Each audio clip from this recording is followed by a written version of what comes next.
Bom dia, pessoal. Então, estamos aqui para fazer a nossa oficina sobre direitos autorais, direitos de propriedade intelectual autoral. A primeira coisa que a gente pode falar sobre esse assunto é o quê? Na minha avaliação, na minha modesta avaliação, é o seguinte: qual, afinal, é a diferença entre o direito de propriedade industrial e os direitos autorais? Vocês que viram o material aí, chegaram a alguma conclusão sobre isso? O que vocês acharam, hein, gente?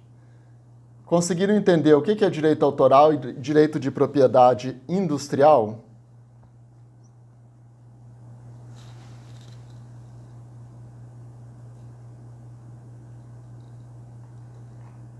Eu estou perguntando para vocês. A Maria Odete, o Conrad.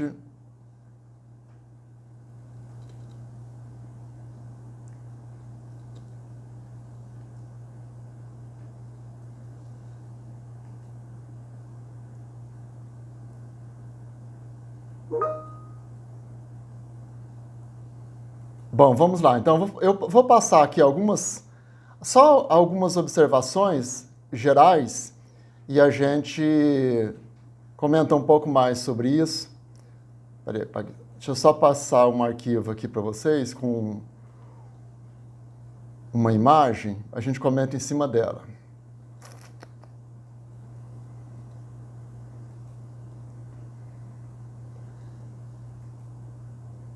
Estão conseguindo ver essa imagem aí? Sim, professor. Então, aqui eu coloquei, gente, a seguinte informação. O que nós temos? O que é o direito autoral e o que é o direito industrial? Bom, a primeira coisa que a gente tem que entender é o seguinte: são convenções diferentes. Essas convenções, elas foram traçadas em momentos históricos, em momentos políticos e em públicos diferenciados. Então, vamos diferenciar. A primeira coisa, quem surgiu primeiro? O direito de propriedade autoral ou o direito de propriedade industrial? Bom, a primeira coisa, o que surgiu primeiro foi o direito de propriedade industrial, pela Convenção de Paris, que foi em 1883. O que é a Convenção de Paris? A Convenção de Paris, gente, ela tem uma origem, embora ela tenha acontecido em 1883, mas ela tem uma origem bem mais antiga. Qual que é o fundamento dela? Ela vai começar lá em 1474, quando é promulgada a primeira lei de patentes da Europa, que é a Lei Veneziana de Patentes. Por que veneziana? Porque foi na cidade de Veneza. Ela veio para regulamentar o chamado direito de guildas. O que são guildas? Guildas são associações de produtores. Era a produção que se tinha na época, os artesãos. Esses artesãos, eles tinham o desenvolvimento de técnica para fazer várias técnicas de produção de material. O que acontece? Eles tinham a técnica, por exemplo, de produção de vidro. Essa técnica de produção de vidro desenvolvia uma riqueza para a região. Então, eles protegiam esse direito, o governo dava uma carta patente sobre a exclusividade de direitos de exploração sobre esse conhecimento. Ou seja, quem quisesse usar aquela técnica deles tinha que pagar. Aí a gente já tem o primeiro modelo de patente. Significa o seguinte, em linhas gerais, significa o seguinte: o desenho jurídico era o seguinte: o governo, né, no caso o governo de Veneza, né, a prefeitura, ele dizia o seguinte: você me conta o teu segredo de produção, eu vou contar esse segredo para todo mundo por meio de publicação, o que seria hoje o nosso INPE, por exemplo, o Instituto Nacional de Propriedade Industrial. Eu vou contar para as outras pessoas e quem fizer melhor, eu também vou dar esse direito para essa pessoa. mas ela tem que fazer melhor, ou seja, isso tem que ser inovação. Então, esse modelo significa o seguinte: o governo protege, é fundado no princípio chamado princípio da territorialidade e também no princípio da onipresença do autor. Significa o seguinte: naquela localidade, naquele país, naquela região, o direito de propriedade industrial tem que ser respeitado. E quem violar vai cometer crime de violação do direito de patente. E também significa que quem quiser usar o teu invento vai ter que pagar os royalties. Esse é o modelo que nós temos até hoje funcionando, é com base na Convenção de Paris. Uma outra característica da Convenção de Paris é que ele é fundado na solução de um problema. Então, a base da patente é a solução de um problema que seja um problema que vai simplificar a vida da sociedade. Bom, esse movimento, portanto, ele vem de onde? Ele vem dos industriários, eles vêm daquelas pessoas que produzem, da indústria, do comércio, de pessoas que comercializam coisas. O que acontece? Esse movimento, ele não foi um movimento que teve a participação dos autores. O que são os autores? São os escritores, são os cientistas, são os produtores culturais e assim por diante. Esse movimento de autores, ele foi um movimento que aconteceu em uma outra convenção, que é a Convenção de Berna, na cidade de Berna, e aconteceu em 1886. Esse movimento, ele tem o foco de proteger os chamados direitos sensíveis. Direitos sensíveis por quê? Porque os autores e como é em Berna, na Alemanha, os alemães entenderam que se trata de direito de inspiração divina, direitos da alma, eles também chamam de direitos suaves. Ao contrário da Convenção de Paris de 1883, que os direitos de propriedade industrial são fundados na solução de um problema prático da vida, os direitos autorais são fundados em uma inspiração da alma. Significa que esses direitos vêm para proteger a inspiração da alma, a inspiração divina, que se materializam por meio de uma obra cultural, de uma obra literária, de uma peça de teatro e assim por diante. Porque naquela época, o que aconteceu? Por meio da Revolução Industrial e depois também por meio da invenção da imprensa, o que aconteceu? Os autores começaram a ver os seus livros sendo replicados mundo afora, principalmente na Europa, na descoberta do chamado Mundo Novo. Os autores alemães começaram a ver as suas obras sendo, não seria pirateada, mas sendo, porque naquela época não tinha o conceito de piratear uma obra, mas sendo replicada. E não havia uma lei que dissesse o seguinte: olha, para você copiar um livro meu, você tem que me pagar o direito autoral. Então, principalmente, depois, na América, os Estados Unidos, pirateavam muito direitos autorais. Então, esse movimento aí de 1886, ele é um movimento que durou muitos anos, ele vai culminar em 1886, mas antes, 100 anos antes, já havia essa luta. Assim como na Convenção de Paris também foi uma luta de séculos para ver cristalizado ali o direito do autor de ser reconhecido como o originário e que, como originário, ele fez muito esforço para fazer essa obra. O que é esforço? Esforço é a inteligência, a intelectualidade, esforço monetário, porque ele investe, tem o seu investimento na obra, e depois ele vê tudo isso sendo pirateado, sendo copiado, e ninguém paga os direitos, os royalties, os direitos autorais em cima desse esforço dele. Então, esse movimento, né, que culminou com a Convenção de Berna foi um movimento legitimado em cima dessa concepção de que o autor tem que ser remunerado pelo seu esforço. E o esforço é o conjunto de quê? Da inteligência, do tempo que ele gastou e do recurso que ele investiu para a produção da obra. Então, são 3 elementos básicos que fundam os direitos autorais. Bom, e aí você pode, como você está vendo, né, são 2 movimentos distintos, mas aí vem um outro movimento que vai acontecer posteriormente. Ele vai acontecer só em 1961, que é a Convenção de Roma. A Convenção de Roma, gente, ela é a última trilogia dos 3 movimentos para a proteção dos direitos de propriedade intelectual. Por que isso aconteceu?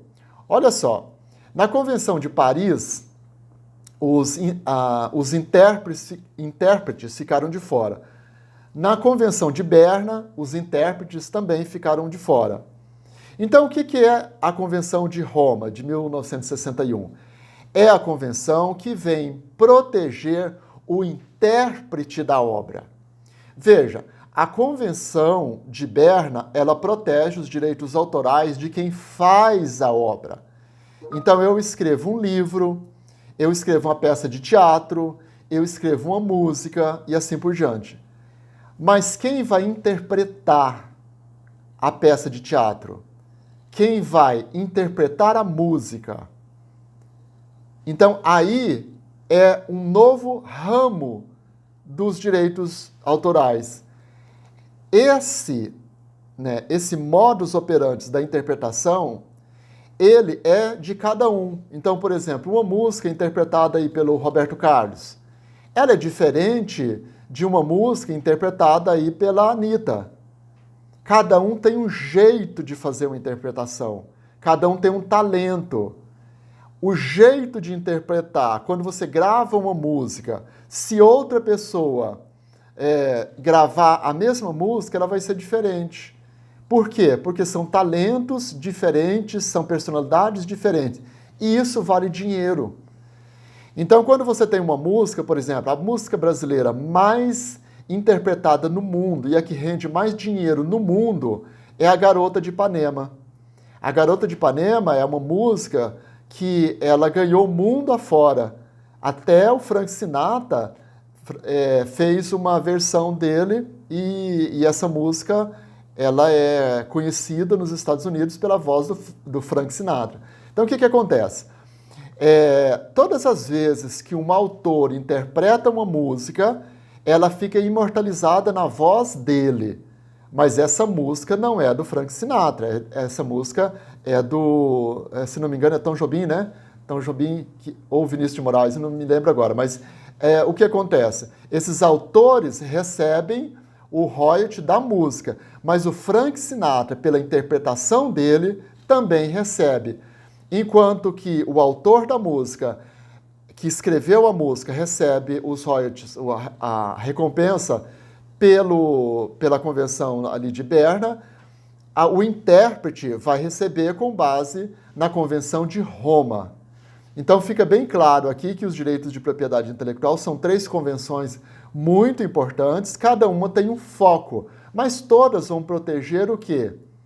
A invenção. Só que a invenção aí, no caso, na Convenção de Paris, é ligada à indústria. Essa invenção na Convenção de Berna é uma inspiração divina, inspiração da alma. E na Convenção de Roma também é uma inspiração, só que é na interpretação, no canto, nas artes e assim por diante. Bom, todas são fundadas no princípio da territorialidade e no princípio da onipresença do autor. Significa o quê?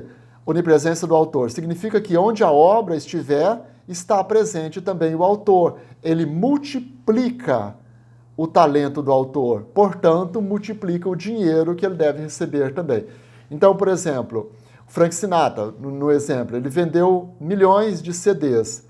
Todos os CDs que ele vendeu gerou dinheiro para ele, gerou um percentual desse lucro.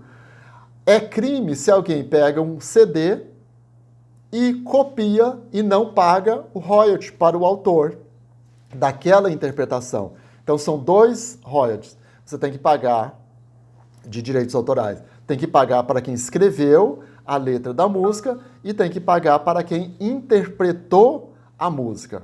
Então, em resumo, gente, é isso. Curiosidade sobre as formas de interpretação. Bom, o primeiro deles é o seguinte. A Convenção de Paris, todas elas foram regulamentadas, tiveram adesão pelo governo brasileiro. Só uma curiosidade. A China não assinou a Convenção de Roma. Por isso que a China pirateia tantos CDs. Bom, o que acontece? A Convenção de Paris você prova por meio de uma patente. O que é uma patente? É um título que o governo concede e ele pode ter a validade de até 20 anos. Aí depois tem que ter a revalidação da patente. Como é que isso é feito? Em nível nacional, é feito... o processo ocorre dentro do INPE, que é o Instituto Nacional de Propriedade Industrial.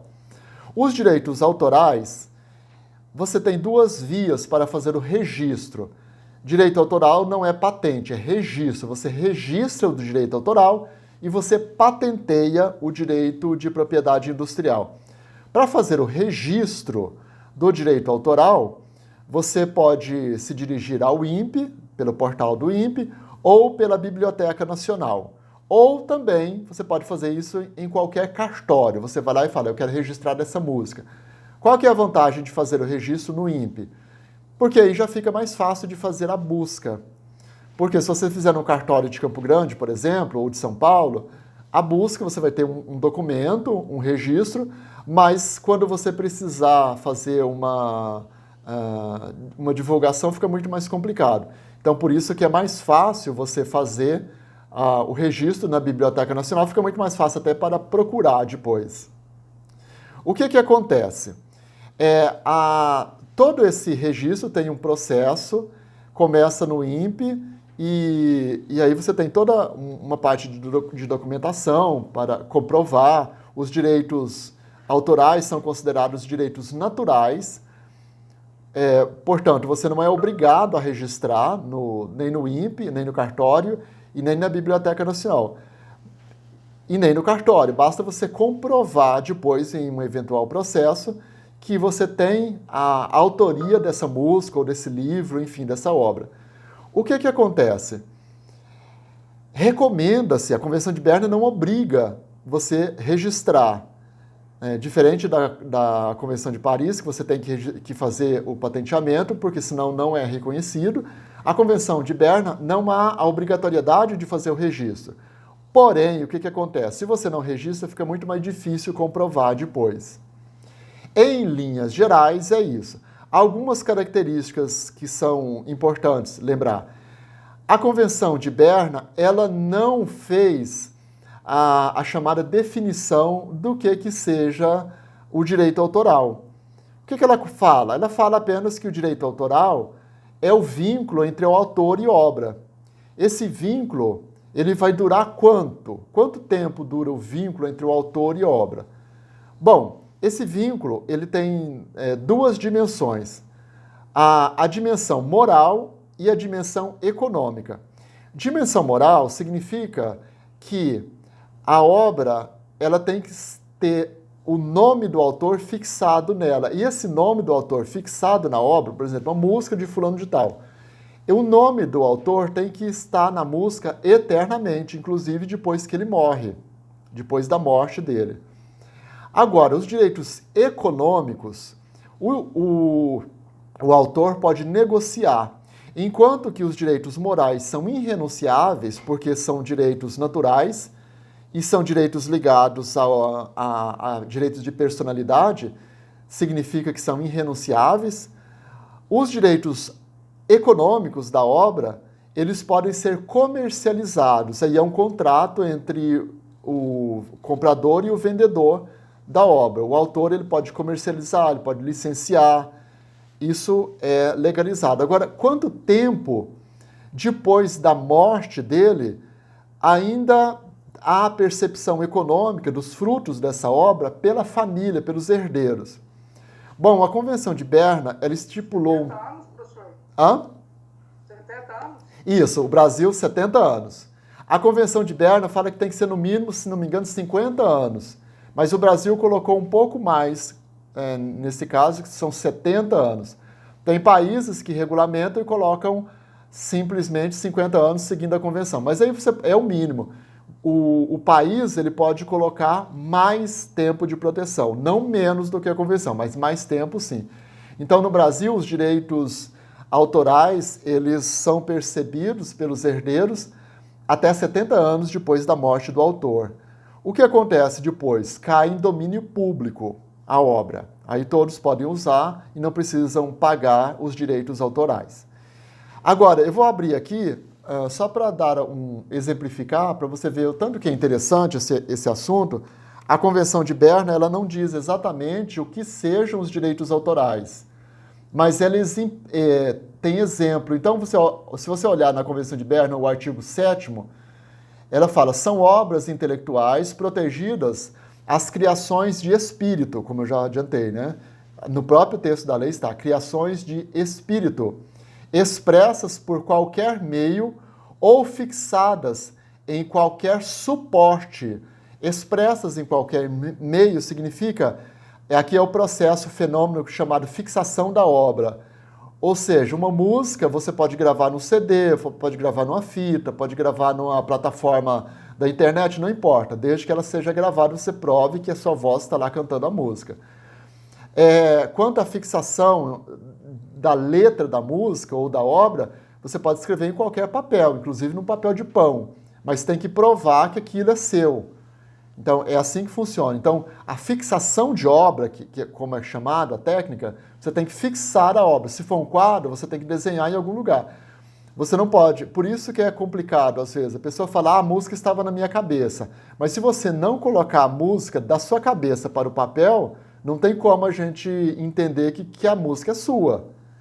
Então é por isso que tem que ter uma escrita, uma fixação da obra em algum local. Você pode escrever até numa pedra, mas você tem que escrever para provar que saiu ali da sua cabeça, que saiu da sua inteligência. E se você fizer uma música e acontecer uma situação que desconfiarem que a música que você fez é igual à música que outra pessoa fez, é o que está acontecendo agora no processo internacional com a cantora Adele, aquela britânica famosa no mundo inteiro, e o Martinho da Vila. Ela está sendo acusada de ter plagiado uma música do Martinho da Vila. Isso gerou um processo agora, isso está na mídia no mundo inteiro.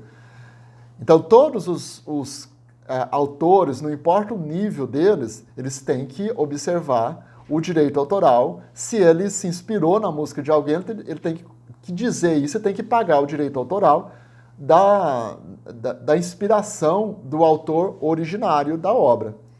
Bom, então eu vou começar de novo a ler o artigo, só para não perder o raciocínio. Então, a Convenção de Berna, no artigo 7º, ela exemplifica o que sejam os direitos intelectuais, né, os direitos autorais.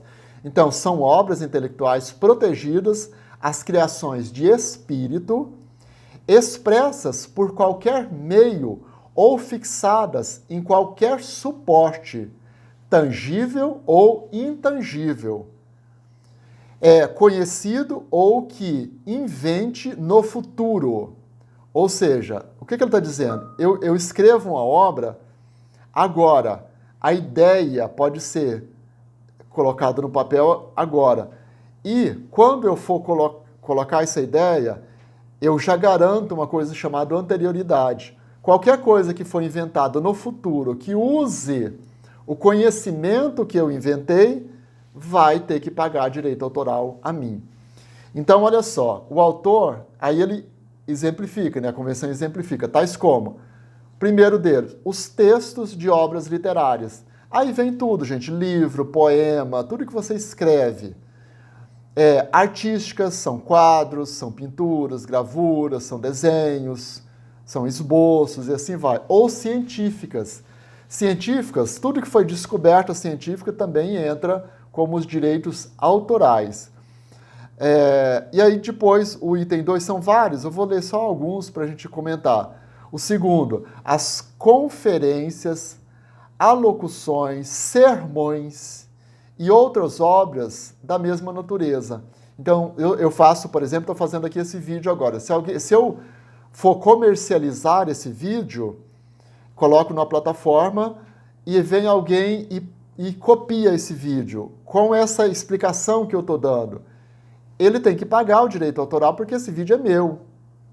Eu estou colocando aqui de livre acesso no meu canal do YouTube, mas se alguém for lá, pegar esse vídeo, formatar esse vídeo e vender esse vídeo, ele precisa me pagar direito autoral, entenderam? Por quê? Porque essa aqui é uma locução, essa interpretação é minha, eu que estou fazendo essa forma, estou explicando desse jeito, porque não é todo mundo que interpreta do mesmo jeito um mesmo assunto. A Convenção de Berna está aqui, mas a explicação é minha, o jeito de explicar, a palavra que está saindo, isso é fruto da minha inteligência, está saindo daqui da minha cabeça. Então eu preciso ser recompensado por isso, por esse esforço. Então isso é direito autoral, esse vínculo, esse vídeo vai ficar vinculado a mim como autor eternamente. Então até depois que eu morrer, 70 anos depois, quem comercializar esse vídeo vai ter que pagar direito autoral para mim. Se alguém fizer comercializar esse vídeo sem autorização, eu posso processá-lo e ele aí tem que tirar o vídeo da plataforma dele ou fazer uma remuneração em dinheiro por ter usado uma coisa que eu produzi. Por que isso, gente? Porque envolve tudo. Envolve o cenário, envolve a iluminação, envolve tudo. A percepção de esforço envolve isso. Quanto que eu estudei para fazer esse assunto, entendeu? Então, por isso que é muito sério. Você, quando coloca um material na internet, você tem que lembrar que todas as vezes está tendo um esforço de alguém. O tempo que eu estou demorando para falar sobre isso aqui. Então, tudo isso tem que ser o quê? Recompensado. Então, aqui tem exemplo, você olha na Convenção de Berna, você tem vários exemplos aí sobre esse material e sobre outras formas de se entender os direitos autorais. Vou citar aqui, para finalizar esses exemplos, o inciso 12, ele protege também os programas de computador. Muitas pessoas acham que os programas de computador são protegidos pela Convenção de Paris, mas não, os programas de computador são direitos autorais. Por quê? Porque o programa de computador ele é uma inspiração e ele também é feito por meio de algoritmos. E esses algoritmos precisam ser escritos em algum lugar. Então, por isso que é considerado uma obra intelectual autoral. Ok, pessoal? Algum comentário aí? Fala alguma coisa só para a gente finalizar aqui. Professor, na aula que o senhor deu, acho que foi ano passado, oficina de leitura, né? Não lembro muito bem. Você tinha falado da patente de uma pomada sua. O senhor conseguiu? Está em processo. A patente da pomada está em processo, porque é demoradíssimo, gente. Isso foi até bom. Né? Isso. Esse aqui é uma pomada, aqui é o protótipo dela, e ela foi desenvolvida junto com a Uniderp. Foi na época do meu doutorado. Ele está em processo, porque agora o que acontece? Para você patentear não é fácil. Tem que passar pela aprovação do Comitê de Ética. Como é uma pomada que vai ser usada por seres humanos, tem que passar pelo Comitê de Ética, tem que fazer os testes em seres humanos. É um processo que demora anos. Essa é uma das críticas que nós fazemos. O inventor brasileiro, ele não é facilitada a vida dele. Por quê? Porque além do processo ser demorado, você tem que colocar na plataforma do INPE, além tem os comitês, é tanto comitê, então o Comitê de Ética, que é o da Plataforma Brasil, que é o do próprio governo federal, que você tem que ir lá explicar como vai funcionar o produto, comprovar que o produto é eficiente, mas além disso tem que fazer o quê? Comprovar que ele não vai fazer mal à saúde, comprovar que fazer os testes, você não pode obrigar a pessoa a fazer o teste, tem que ser voluntário, é igual o teste da vacina agora, por exemplo. Então tem que ter uma amostra, é tão complexo, gente, que o processo está correndo, o processo de patenteamento está correndo pela assessoria jurídica da Uniderp, que é onde eu fiz o doutorado. Então, como ele foi desenvolvido usando os direitos de propriedade industrial, funcionam assim. Quando você desenvolve uma invenção sozinho, você é dono dela 100%. Mas se você desenvolve em parceria com uma empresa ou com uma universidade, você tem que dividir a autoria com essa universidade. Aí você negocia por um contrato, quando o produto estiver à venda, qual vai ser o seu percentual de lucro em cima dela. Então, por exemplo, se essa pomada algum dia for comercializada, eu vou ter um percentual de retorno, porque foi graças a mim que ela foi descoberta. Mas o grosso do dinheiro mesmo vai para a empresa. A gente fica com o máximo 25% do lucro sobre a comercialização. Por quê? Porque todas as despesas em relação a investimento agora está sendo feita pela universidade, porque tudo isso é caro, eu não tenho dinheiro para investir tudo isso.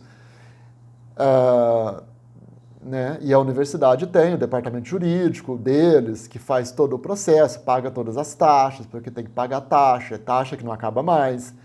Os testes são caríssimos, testes de laboratório. Os testes são feitos, né, para você ver, para isolar o DNA de uma planta, que essa aqui foi feita com base em uma planta. Aqui no Mato Grosso do Sul não tem uma estrutura tão complexa que pode fazer isso. Não tem um laboratório que é da Unicamp. Ou seja, é um investimento pesado. Então, por isso que é justo que eles fiquem com uma parte maior do lucro, porque eles estão fazendo um investimento maior nessa fase agora de concepção da ideia. Fica muito difícil para um inventor fazer isso sozinho, por isso que é tão complexo. Ok, então, pessoal, eu vou me despedindo aqui do pessoal do YouTube e aí a gente continua aqui na plataforma Teams. Ok? Só um minutinho.